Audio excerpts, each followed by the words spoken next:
Now look on the other side of that figurative split screen as demonstrated here. The lights are out. It's all dark. Why? Because what the Democrats have accomplished in 9.5 months is a government shutdown.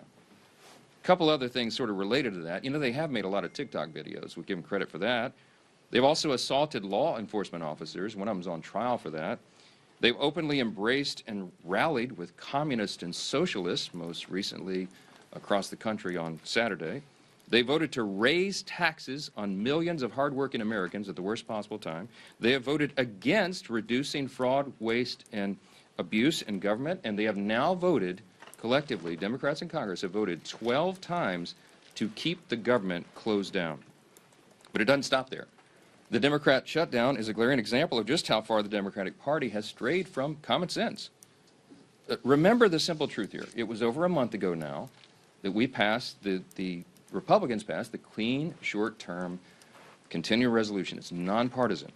No gimmicks, no tricks, no riders, no partisan Republican policy priorities added to that. It's 24 pages in length, as we've discussed so many times, and it is very, very simple. Why? Because it was a very simple good faith effort on our part to preserve our ability to keep negotiating on the full-year funding bills and, of course, the other big issues facing the American people.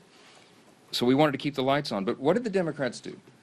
Instead of receiving that, voting for it, as they have always done in the past, they broke from history, and they rejected that. And they offered a counterproposal. Ours was a clean CR. We call theirs a dirty CR, and you all know why.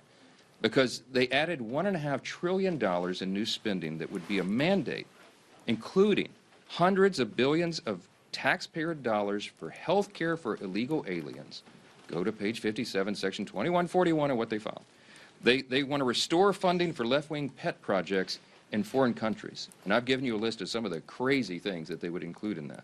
$500 million for liberal news outlets like NPR and PBS on the backs of taxpayers, and the removal. Remember, they wanted to eliminate the $50 billion that Republicans got signed into law by President Trump on July 4th to prop up our rural hospitals. And here's the kicker. The Democrats can't even agree on what they want right now.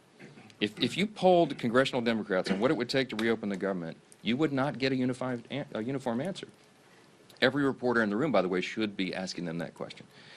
Democrats put together this haphazard grab bag of crazy leftist policy proposals when they knew that it would not be agreed upon, and they knew that it was clear that Republicans were working to do the responsible thing and offer a clean CR to fund the government. That's our most basic job here.